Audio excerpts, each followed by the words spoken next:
চাকরির নামে প্রতারণা ভাঙড়ে। ইন্টারভিউ যখন দিয়েছি তখন দেখলাম যে আমি একটাও কোশ্চেনের আনসার দিতে পারিনি, তবু বলা হয়েছে যে আমি 100-র মধ্যে 90 পেয়েছি। কিন্তু আমি নিজে জানি যে একটা কোশ্চেনের আনসার আমি দিতে পারিনি। ইন্টারভিউতে আমি 1 নম্বরও পাইনি। পাশে থেকে ওদের মধ্যে সবই গ্যাং ছিল, ওদের 6 জন 7 জন একসঙ্গে। ওরা মাত্র 6 মাসের ট্রেনিং, খরচ 15 থেকে 25,000 টাকা। আর সেই ট্রেনিং শেষে মিলবে সরকারি বেসরকারি দপ্তরে চাকরি, যেখানে মাহিনা পাওয়া যাবে 25 থেকে 30,000 টাকা। এভাবেই ভাঙড় থানার ঢিলছড়া দূরত্বে ভাঙড় বাজারে বসে চাকরির নামে প্রতারণা চালাচ্ছিল একটি চক্র। সোমবার রাখি বন্ধনের দিন সেই প্রতারণা চক্রের বিরুদ্ধে ভাঙড় থানায় অভিযোগ জানালেন কয়েকজন প্রতারিত বেকার যুবক যুবতী। তাদের দাবি, মিথ্যা প্রতিশ্রুতি দিয়ে মোটা টাকা হাতিয়েছেন ভাঙড়ের বাসিন্দা প্রবীর মণ্ডল ও সাইনুর গাজী। অবিলম্বে ওই দুই যুবককে গ্রেপ্তার করতে হবে এবং টাকা ফেরত দিতে হবে। সৌভিক বিশ্বাস নামে এক প্রতারিত যুবক বলেন, ওখানে কম্পিউটার ট্রেনিং দেওয়া হবে বলা হলেও কোনো কম্পিউটার ছিল না। বাজারের মধ্যে প্রকাশ্যে এসব চালাচ্ছিলেন অভিযুক্তরা। আরেক প্রতারিত মাম্পি পারভিন বলেন, মূলত কন্যাশ্রী পাওয়া কলেজ পড়ুয়াদের টার্গেট করা হতো চাকরির নাম করে, কারণ সহজেই ওদের থেকে প্রকল্পের টাকা হাতানো যেত। পুলিশকে ব্যবস্থা নেওয়ার জন্য অনুরোধ করা হয়েছে। ঘটনার নিন্দা করেছেন ভাঙড় বাজার ব্যবসায়ী সমিতির সভাপতি সাবিরুল ইসলাম। যে স্কুল স্টুডেন্ট থেকে কলেজ স্টুডেন্টদেরকে টার্গেট করা হচ্ছে, বিশেষ করে মেয়েদের যাদের কন্যাশ্রী প্রকল্প ঢুকছে তাদেরকে টার্গেট করা হচ্ছে এই স্মার্ট ভ্যালু নামক এই ফ্রড আর কি কোম্পানিটা। প্রত্যেক স্টুডেন্টদেরকে মাথা একেবারে ব্রেন ওয়াশ করে তাদেরকে টাকা নিচ্ছে যে কম্পিউটারে কোর্স কমপ্লিট করাবো বলে একটা চাকরি দেওয়ার নিচ্ছে। কিন্তু স্মার্ট ভ্যালু যখন ওই অফিসে যাওয়া হচ্ছে তখন ওখানে একটাও তো কম্পিউটার নেই, আর কোনো ওদের যে স্মার্ট ভ্যালু যে ব্যানার থাকে কোনো ব্যানারও নেই। 2-4 জন এই প্রবীর মণ্ডল বলে একজন আছে, এ মূল গোড়া ভাঙড়ে। যারা যারা এই প্রতারণার শিকার হয়েছে তাদের টাকা ফেরত চায় আর তাদের একটা শাস্তি, উপযুক্ত শাস্তি দিতে হবে। এটাই আমরা জানতেন না, এটা আমরা জানতাম না। তো স্মার্ট ভ্যালি এমন করে ব্র্যান্ড ওয়াশ করতো, বাড়ির গার্জেনদেরকে বলা যাবে না, যে গার্জেনরাই বলতো যা যা খোকা টাকাটা দিয়ে কাজ কর, বাংলায় চাকরি নেই, এটা কর, একটা ছোটোখাটো চাকরি হয়ে যাবে। কোম্পানিতে চাকরি দেওয়ার নাম করে ট্রেনিং করা বলেছিল। হ্যাঁ, কম্পিউটার শেখানোর নাম করে সেখানে কোনো কম্পিউটার ছিল? কোনো কম্পিউটারই নেই, একটা ব্যানার নেই, কম্পিউটার তো কত টাকা করে নেওয়া হতো? 25,000, কারোর কাছ থেকে 18,000। মানে মেন কথা কন্যাশ্রী প্রকল্প বিশেষ করে স্টুডেন্টদেরকে টার্গেট করা হতো। টাকা চাইতে গেলে কি টাকা চাইতে গেলে হুমকি দেওয়া হতো। আপনার নাম কি? আমার নাম শাহিদ খান। আপনার শখের গাড়িটি আপনি সার্ভিস করতে চান, চলে আসুন A to Z কার শোরুমে। সব ধরনের 4 হুইলার, আধুনিক উন্নত মেশিন সহ অভিজ্ঞ মিস্ত্রি দ্বারা পালিশ করানো হয়। কলকাতা বা নিউ টাউনে থেকে কম খরচে সার্ভিস করতে পারবেন। ঠিকানা ভাঙড়ে Hatishala 6 lane K1 bus stand. যোগাযোগ 9832362414 নম্বরে। প্লাকেট হাতে নিয়ে আমরা এই স্মার্ট ভ্যালু মানে এই যে স্মার্ট ভ্যালু একটা কোম্পানি আমাদের কাছ থেকে অনেক টাকা নিয়ে চাকরির জন্য যে বলছে, যে সর্বপ্রথম আমি ঘটনাটা পুরোপুরি ক্লিয়ার করে বলছি। সর্বপ্রথম স্মার্ট ভ্যালু আমি তো সেটা জানতাম না। এবার আমার একটা ফ্রেন্ড ওখানে করতো, ওই স্মার্ট ভ্যালু কোম্পানিতে জয়েন করেছিল। তো ও আমাকে বলেছিল যে আমাদের এখানে ভালো একটা কোর্স কমপ্লিট করিয়ে 6 মাসের একটা কোর্স কমপ্লিট করিয়ে অল্প কিছু টাকা নিয়ে তারা যদি গরিব মানুষ হয় তাদের একটা ডিসকাউন্ট দিয়ে টাকা নিয়ে এখানে চাকরিটা দেওয়া হতো। তো আমি সেই জন্য সেই কোর্সটা বললাম যে এটা যদি হয় একটা খুব সুবিধার কাজ, সেই জন্য আমি ওখানে গেলাম।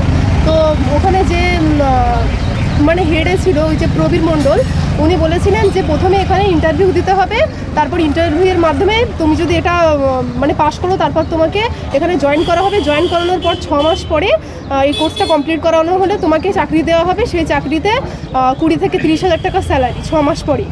তো আমি বলেছিলাম যে ঠিক আছে আমি ইন্টারভিউ দেবো। ইন্টারভিউ যখন দিয়েছি তখন দেখলাম যে আমি একটাও কোশ্চেনের আনসার দিতে পারিনি, তবু বলা হয়েছে যে আমি 100-র মধ্যে 90 পেয়েছি। কিন্তু আমি নিজে জানি যে একটা কোশ্চেনের আনসার আমি দিতে পারিনি। ইন্টারভিউতে আমি 1 নম্বরও পাইনি। পাশে থেকে ওদের মধ্যে সবই গ্যাং ছিল, ওদের 6 জন 7 জন একসঙ্গে ওরা ইন্টারভিউ নিয়েছে। তার মূল হেডে ছিল ওই যে প্রবীর মণ্ডল। এবার উনি বলছেন সবাই ওদের মধ্যেই চোখাচোখি কথা হচ্ছে যে কিভাবে আমাকে ওদের এই কম্পিউটার এর মধ্যে এই কোর্সের মধ্যে কিভাবে জয়েনিং করবে। তো আমাকে বললো যে তুমি 90 পেয়েছো, 100-র মধ্যে 90% নম্বর তুলেছো। আমি বলেছি আমি তো একটা কিছু বলতে পারিনি। তা বলছে না, তোমার অনেক আইডিয়া আছে, তুমি বলতে পেরেছো ভালো। আমি বলেছি ভালো। তা বলে এক্ষুনি তোমাকে 23,000 টাকা দিলে এই কোর্সটা কমপ্লিট করলে এক্ষুনি তোমার চাকরিটা হয়ে যাবে। তো আমার কাছে তখন টাকাও ছিল না। এবার আমাকে বললো যে তোমার কাছে স্বল্প কিছু টাকা নেই, সেটা দিয়েও তুমি অ্যাডমিশন করাও। আমি সেখানে সর্বপ্রথম 200 টাকা দিই, ওরা মানতে চাইছিল না। তারপর আমি ওখানে 600 টাকা দিই, তাও ওরা মানতে চাইছিল না। ওরা বলছিল যে মোট আমাকে বলেছিল 23,000 টাকা, এটা 3 বারে কিস্তি দিয়ে দিই, এই টাকাটা কমপ্লিট হবে। তো আমি বলেছিলাম ঠিক আছে, আমি কত দেবো তাহলে? ওরা বলেছিল যে খুব কম হলে 12,000 টাকা দিতে হবে। আমি সেখানে 3,000 টাকা দিই, মানে সেই আমার যাতায়াতের টাকা সেটা নিয়ে পর্যন্ত আমি দিয়েছি, এতটাই হেনস্থ করিয়েছে আমাকে। তারপরে আবার বললো যে কিছু টাকা দিতে হবে, আবার আমি 3,000 টাকা দিই। তারপর 500 টাকা যেটা আমার যাতায়াতের ছিল সেটা পর্যন্ত আমি দিয়েছি। যে 3,000 টাকাটা দিয়েছে সেটা আমি ধার করে একজনের কাছ থেকে দিয়েছি, পরে আমার জন্য শুনতেও হয়েছিল। তো এখানে সব আমি দিয়েছি, মোট 6,500 টাকা আমি ওখানে দিয়েছি। কেমন ধরনের চাকরি দেওয়ার কথা বলা হতো যে কম্পিউটারেরই চাকরি, কোনো কাউকে শেখাতে হবে এরকম। কি কোনো কম্পিউটার কোর্স করিয়েছে? না, কোনো কম্পিউটার কোর্স করায়নি। যেখানে নিয়ে যাওয়া হতো, মানে যেখানে আপনারা গিয়ে থাকতেন, সেখানে কি কোনো কম্পিউটার ছিল? না, কোনো কম্পিউটার ছিল না, শুধু একটা রুম ছিল। সেখানে ওদেরই মতো ড্রেস করে একেবারে যেন খুব বড় একেবারে চাকরিজীবী মানুষ, সেরকম 6টা-7টা ওদের গ্যাং থাকতো। আর তারাই সবাইকে নিয়ে মানে এটা নিত, ইন্টারভিউটা নিত। আপনার কাছ থেকে কোনো ফোন নাম্বার নিত কল করার? না, কোনো ফোন নম্বর কিছুই নিত না। এবার আমি বললাম যে গার্জেন নিয়ে যেতে হবে। গার্জেন আমাকে বলেছিল হ্যাঁ গার্জেন নিয়ে এসে তারপর ইন্টারভিউটা নেওয়া হবে, কিন্তু যখন আমি গেলাম গার্জেন ওখানে কোনো অ্যালাউ হলো না। বলা হয়েছিল এখন আমরা চাইছি যে আমরা কিছুই চাইছি না, আমরা এই যে টাকাটা দিয়েছি, এত কষ্টের টাকা, আমাদের টাকাটা ফেরত চাই। কি নাম আপনার? মাম্পি পারভিন। ডাক্তার MM ফিরোজ ও ডাক্তার MM রহমান দ্বারা পরিচালিত ঘটকপুকুর বিডিও অফিসের নিকটস্থ সিটি হসপিটাল। এখানে একই ছাদের তলায় ডায়াগনস্টিক সেন্টার সহ প্রতিদিন OPD, IPD, emergency, ambulance, pharmacy সহ ICU পরিষেবা পাওয়া যাচ্ছে।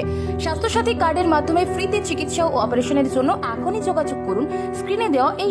দেখুন, এইটা আমার মানে গোচরে আসে 4 দিন আগে, এবং আমি এদের কাছ থেকে জানতে পারি যে এরা সাধারণত সব কলেজের ছাত্র বা ছাত্রী, যারা কলেজে সবেমাত্র ভর্তি হয়েছে এবং সবেমাত্র যারা কন্যাশ্রীর টাকা পেয়েছে, তাদেরকে এরা টার্গেট করে এরা হচ্ছে চাকরির প্রলোভন দেখিয়ে এদের কাছ থেকে টাকা হাতিয়ে নিচ্ছে। কারোর কাছ থেকে 15,000, 18,000। আমার কাছে গত 4 দিন আগে আমি জানতে পারি এটা। আমার কাছ থেকে ভাঙড় কলেজের ছাত্ররাই আমাকে জানায় যে আমাদের কাছ থেকে এত টাকা নিয়েছে, একটা মেয়ে কন্যাশ্রীর টাকা পেয়েছে, সেই কন্যাশ্রীর টাকাটা পুরো নিয়ে নিয়েছে। তার পরবর্তী সময়ে আমি এদেরকে বলি যে ভাঙড় থানায় নতুন করে কলকাতা পুলিশের আমাদের ভাঙড় থানা হয়েছে, আমি ভাঙড় থানায় যোগাযোগ করতে বলি। সেই ওসির সঙ্গে কথা হলো, আমারও কথা হয়েছে। আমি বলেছি কথা, যে বিষয় হচ্ছে যে এই যে ফ্রড কোম্পানি এবং যে স্ক্যাম চলছে, যে র্যাকেটটা চলছে, এটা ইতিমধ্যে মানে যত তাড়াতাড়ি সম্ভব বন্ধ করা যায় সে ব্যাপারে আমি প্রশাসনের সঙ্গে কথা বলেছি, এবং প্রশাসন আস্থা আছে প্রশাসনের উপরে।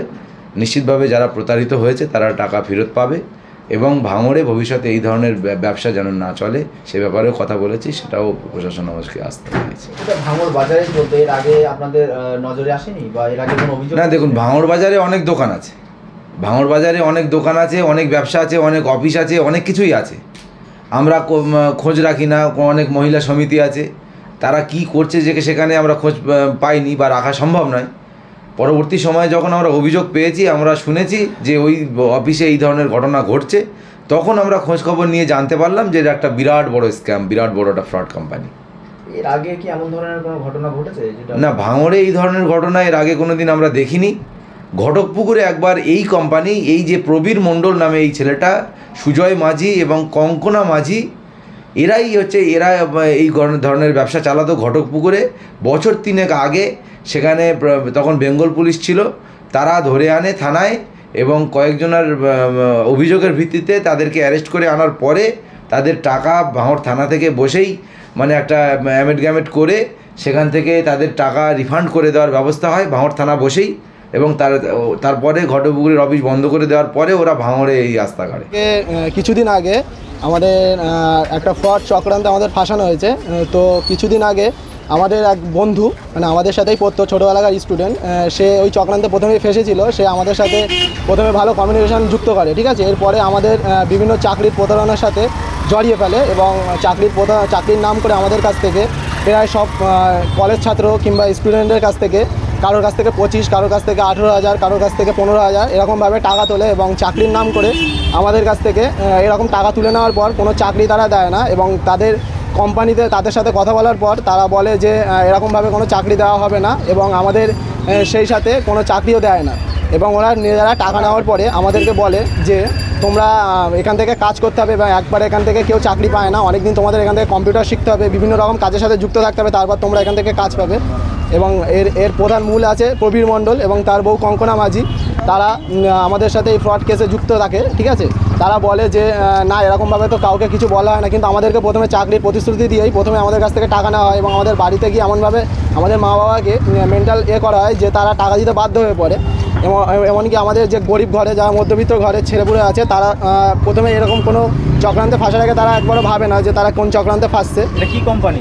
এটা হলো smart value company. Smart value নাম করে ওরা প্রথমে টাকা নেয় না, ওরা প্রথমে বলে অন্য কিছু নাম বলে, এবং প্রথমে বলে যে কাউকে বলবেন না এই কথা, যে তোমার ছেলে ভালো কোথাও যাচ্ছে কিংবা তোমার ছেলে একটা ভালো জায়গায় কাজ করতে পারবে, তা প্রথমে কাউকে বলো না, তোমরা কাজ পাওয়ার পরে তারপর বলবে। এরকম করে প্রথমে ফাঁসিয়ে নেয় এবং টাকা নেওয়ার পরে তারপরে বলে যে এরকমভাবে চাকরি দেওয়া হবে না, এবং বিভিন্নভাবে বলে যে তোমরা এরকমভাবে কাজ পাবে না, আমাদের এখানে বিভিন্ন রকম কম্পিউটার কোর্স আছে, কোর্সগুলো তোমাদের কমপ্লিট করতে হবে, তারপর তোমরা চাকরি হবে। কিন্তু এখানে আদৌ কোনো চাকরি দেওয়া হয় না এবং আমাদের টাকাগুলো নিশ্চিন্ত ওরা চক্রান্ত হিসেবে আমাদের কাছ থেকে টাকাগুলো নিয়ে ফেলেছে। সেখানে কোনো কম্পিউটার ছিল না, কোনো কম্পিউটার ছিল না সেখানে, আমাদেরকে ভাউতা দিয়ে নিয়ে যাওয়া হতো সেখানে। কত টাকা দিয়েছে? আমি দিয়েছিলাম 25,000 টাকা। না জেনেই দিয়েছে? না জেনে দিয়েছিলাম। ওরা বলেছিল যে একটা কম্পিউটার কোর্স করাবে, কিন্তু কোনো রকম কম্পিউটার কোর্স করাতো না, ঠিক আছে। এবং এরা বলতো যে কাছাকাছি তোমার অনেক কম্পিউটার সেন্টার আছে, কিন্তু এখানে কোনো কম্পিউটার সেন্টারই নেই, ঠিক আছে। এরা এপিএল নামেও একটা নাম তুলতো, কিন্তু এপিএল ওখানে কম্পিউটার সেন্টারে যেতাম, কিন্তু ওখানে এপিএলের কোনো চিহ্ন ছিল না, এমনি নর্মাল কম্পিউটার সেন্টারে ওরা নিয়ে যেত, বলতো যে এখানে তোমার কোর্স করাবে, কিন্তু কোনো কোর্স করাতো না। এবং পরবর্তীকালে আমরা যখন এইসব বিষয়ে জানতে পারি, তখন তারা বলে যে হ্যাঁ, এটা স্মার্ট ভ্যালু, আর এদের প্রধান উদ্দেশ্য হলো তোমার উদ্দেশ্যে তোমার আরও যে সমস্ত ক্যান্ডিডেট আছে বা বন্ধুবান্ধব আছে তাদেরকে এতে জয়েন করানো, এবং জয়েন করানো মাফিক এরা কিছু টাকা তোমাকে দেবে এবং বলবে যে এরকম আস্তে আস্তে তোমার এই কাজের সাথে যুক্ত থাকতে থাকতে তোমরা কোনো একটা কাজ পাবে। এটাই হচ্ছে এদের প্রধান উদ্দেশ্য। এটা চলছে 2009 থেকে এই র্যাকেটটা চলছে। তো আমরা তো প্রথমে জানতাম না যে এটা স্মার্ট ভ্যালু। স্মার্ট ভ্যালু হলে আমরা জানতাম না, আমরা আগে জানতাম যে স্মার্ট ভ্যালু একটা খারাপ দিক। তো এরা প্রথমে স্মার্ট ভ্যালুর নাম করে না, এরা বলে যে অন্য একটা কোম্পানির মারফত তোমাকে চাকরি দেওয়া হবে। তো পরে জানতে পারি যে এটা স্মার্ট ভ্যালুর নাম। কি আপনাদের চাকরি? প্রবীর মণ্ডল, জাউলগাছি বাড়ি। এই প্রবীর মণ্ডলে হচ্ছে প্রধান, এতে হেডে আছে, এবং এর তালা এদের বিভিন্ন অ্যাসোসিয়েট আছে, এবং অ্যাসোসিয়েটের মাধ্যমে এরা কাজগুলো করে। এরা প্রথমে কেউ সামনে আসে না। আপনার নামটা? আমার নাম সৌভিক বিশ্বাস।